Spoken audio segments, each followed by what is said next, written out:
Hello, this video is an excerpt of my project of completely mining a planet from surface to core. This video begins when I first encounter obsidian, which is where the process starts slowing down. There are two other videos from earlier in the project, but this will be the last one since it shows the speed difference between normal rock and mining obsidian pretty nicely. The size of the area I'm digging in this video consists of 10 strips of 4 layers times the width of the world. In this case, 3,000 units. This means that the total block area cleared in this video is 120,000 units. There are a few reasons I chose this world.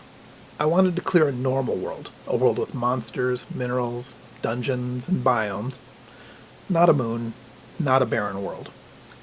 And I wanted to clear the smallest possible of these normal worlds, which, as I said, is 3,000 units. I wanted to clear a world with a surface that would be relatively fast.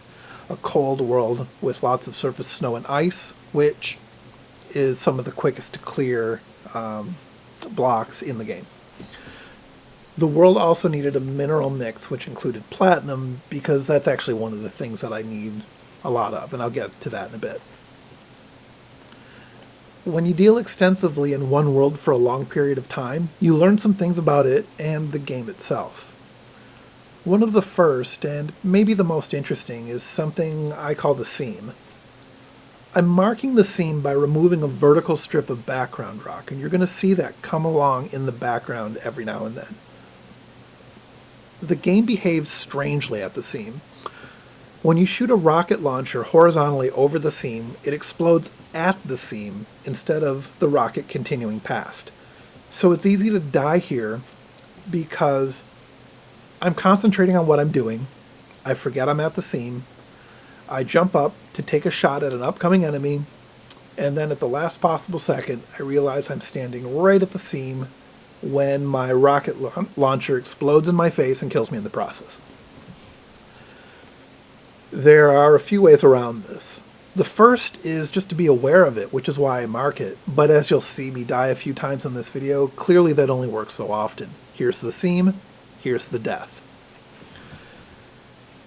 Seam deaths often occur when I'm multitasking and not fully paying attention, so a lot of it can be attributed to a lack of concentration. The second way around it would be to use a different gun that can't hurt the user, but I don't have another gun that can one-shot enemies on this world. This rocket launcher has a damage per shot of a bit under 1,200, and I don't have a sniper rifle anywhere near that. I could also melee, which will one-shot the beige bears, but those purple lizards either take 2 hits or 1 hit and then 4 seconds of acid damage, which is just too much trouble. A third way to avoid damage is to shoot through the seam at an angle. I found that about a 45-degree angle always works. A lesser angle usually works. I haven't put any math behind it though. This seems to allow the rocket to go past the seam without detonating it for whatever reason. I suspect it's literally the seam of the world where the horizontal axis wraps around, like block 3,000 wraps around to block 1. I could be wrong. Over toward the ladder, where you saw me come down in the beginning of the video, you might have noticed some square cutouts in the background rocks. The only reason those cutouts are there is just to make it easier to count the depth below the spawn, just so I'll know how far down I am when I talk about the video or I've posted about it. The bottom of the area cleared in this video at the end is 744 blocks below spawn and 1,732 blocks below the top level of the atmosphere. And here's the seam again, and there's me dying again. So clearly I'm learning my lesson very well. It's a habit. If you've been watching the process, it's pretty methodical.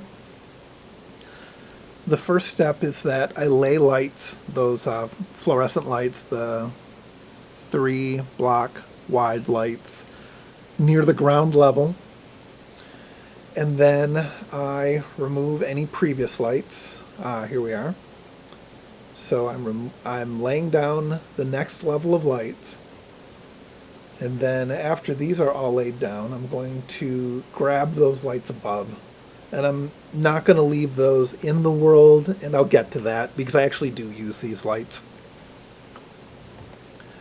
And then after I lay the next level of lights and grab the previous level of lights, then I lay a wooden platform 4 units below the current level. So like one fully realized matter manipulator dig level below the current level, so that I can just race toward the left and dig an entire block. Then I'll lay the wooden platforms again, 4 blocks below, mine again. Lay wooden platforms again, mine again. And then by the time I'm 3 strips below, the ground level light is starting to become dim, so I'm going to start the process over again and then lay ground lights and rinse repeat. It's methodical, it's pretty boring, but having a consistent system means I'm not thinking as much about what I'm doing, and I can focus on something other than the game at the same time. Videos, YouTube, podcasts, music, whatever. One reason I make such profligate use of this fluorescent lighting is that I use these extensively in my base build. I'm not carrying over 2,000 fluorescent lights just for this digging project, and that's also why I'm not leaving them in the world. I use enough of them in the underground section of my base that it makes sense just to blow all my pixels at them from time to time. Of course, I forget and I end up losing a fair amount of random pixels to death, but the real profits are in smelting ore and not killing monsters anyway. So in the grand scheme of things, the amount of pixels I lose from death are really pretty minor. I don't bother with voxels or anything like that because, most of my money is coming from diamonds and gold. So, worrying about a piddling amount of pixels I'm going to lose through death every now and then just doesn't seem like, paying the tax that's involved in converting pixels to voxels just doesn't seem to be worth it to me. The reason I use those lunar base lockers that you'll see on the ladders, the only reason I'm using those is because those are cheap and easy to get. They're not particularly great storage compared to the storage lockers, the ship storage lockers, but they're cheap. They don't require any special resources other than pixels. So every now and then I'll just build a few of them on my descending ladder. That way when it's time to get rid of a lot of cobblestone, for instance, I'm not dragging and dropping and aiming the little blocks of cobblestone at my trash square. I'm just control clicking stack after stack of them into a lunar base locker without really having to fuss with aiming or waiting for the garbage icon to decay. As far as the stairway and the torches, that's just something I'm messing with. There's no real rhyme or reason to it, and I'll probably just pick up all of that stuff, the platforms, the torches, and even the lunar lockers on the final exit. I'll make some use out of them. It's not my intent to use them. They're not really necessary for the process. It's just something I've done. The reason I go into caves and dungeons from time to time is to clear out space for the next row of wooden platforms. If I don't do this, items like paintings, dungeon decor, dungeon monsters, stalactites, and pixel pods would just get in the way, and I'd have gaps that I'd fall through, and it'd be a minor annoyance on my next mining wave. It also just breaks up the monotony a bit to clear out those every now and then, so that's a draw too. There's something interesting about sewer mini-dungeons, and unfortunately it doesn't happen during this video, but it happened about 6 times in this world before this point. Generally, spawn is pretty normal. Those of you who've spent a lot of time on any given world know that sometimes you can find creatures, sometimes even a dozen, built up if you're in the right geography and if you're in one spot for a very long time, building or being AFK. But if you go away from that area and return an hour later, those creatures aren't going to be there. And one of the ways to encounter more of these kind of creatures is to have buildings and structures that have a lot of horizontal space. You know, that for whatever reason that tends to allow more spawned creatures to build up in one screen, you know, rather than, you know, a more wild and rugged terrain type, which tends to encourage less creature buildup. So, for whatever reason, the biomechanical sewer spiders seem to work differently. Since I clear the world in a very methodical, regular way, each chunk of the game is loaded many times before I clear every portion of it. And those sewer spiders don't follow the same rules. They don't go away. I'd noticed certain areas of the game where the frame rate was actually suffering a bit. And sure enough, when I'd get back to that area during the next pass, this performance drop would repeat in the same area. I'm playing on a hosted server, so I'm not sure, and I'm not really interested in whether it's client-side lag or server-side lag, but I suspect most of it's server-side. When it's time to clear a dungeon of sewer spiders on a normal world that I'm not clearing in this fashion, there are usually several to deal with. You know, it's no big deal. There are a couple of wandering around. On this world, due to each chunk repeatedly being loaded many times and new spiders constantly being spawned, but apparently never decaying, there are typically dozens upon dozens. I'll go in with my melee weapon, swing it, and it's just a crazy pile of numbers and enemy highlights that just kind of goes nuts for a bit. The game will lock up for a second or two. Then after they're all dead after a few swings, performance goes back to what's normal for the rest of the world. It's really cool, and I really regret not having thought to capture the last one for this video. It's interesting. I'm not even sure how many there were when this happens, but I do know that the one time I was paying attention to how many pixels I picked up during one of these clears, it was about 13,000 pixels all at once.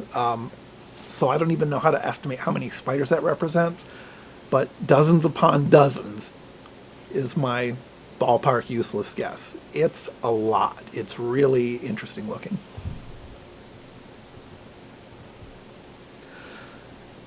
I've been asked several times about the reasons for this project. Honestly, mostly I just did it to do it, just to see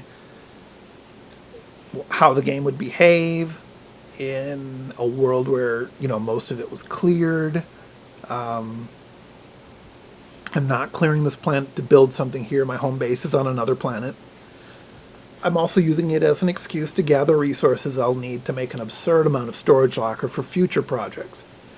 As you can see briefly on the ship, on my ship, when I die or I return to offload inventory, I'm kind of at a halfway point between the project of converting all of my ship inventory to storage lockers from the old system, which used lab lockers and chests everywhere. I didn't elect to clear out the background blocks because this would actually take more than twice as long. With foreground bricks, I tend to get long sections where I can just hold down the left key and the left button and clear without paying too close attention. With background bricks, however, you never get sections of fire and forget clearing. Your position always matters, and you've always got to, you know, slightly shift, or else if you stay in one place for too long, you know, you're just wasting the portion under your matter manipulator that's already been cleared, and, you know, it's not optimal. So, as awful as this project's been, clearing background bricks would not only make it more than twice as awful, but it wouldn't even produce me any extra minerals, so it's really, really not worth it. For the video, I'm using HyperCam 2. That's free software. I'm using 1 frame per second rate and a playback rate of 60. This should result in 60x speed up, but for whatever reason, the frames per second is 62.5. This might be resolved in a later version. I'm using an older version. There's a commercial version called HyperCam 3, but the free HyperCam 2 serves my purposes more than well enough, so I haven't bothered to upgrade to the latest version of HyperCam 2 or to the commercial HyperCam 3.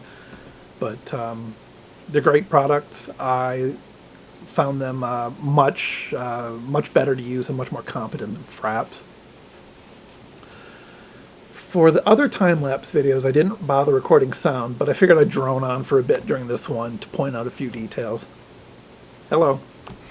Apparently it's been a long time since I've updated Audacity, since I'm running 1.3.12 from, yikes, 4 years ago.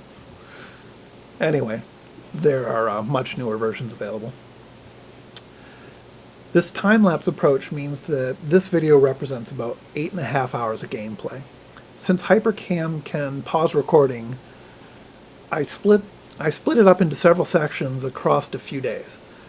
This might seem like OCD gaming, but I'm going to be the first one to tell you, don't do this on a whim. At the very least, it's as dull as it looks, and it's probably much more dull than it looks. If you do decide to do this, however, take notes of what you're getting on every strip so at least you can make an interesting infographic out of it or something. Or give me the data so I can. My only real regret is that I didn't think about that until I was well into the project. It would have been interesting to make a data visualization to show you where the various materials, minerals, and resources show up with regard to the depth. I believe there were a few world mappers out there a few years ago. I'll have to look and see if there's a new one that can generate some useful data for me. All I know is that I won't be doing this again. Anyway, that's about all I've got, and I will just shut up and let you watch the rest of this. Thanks.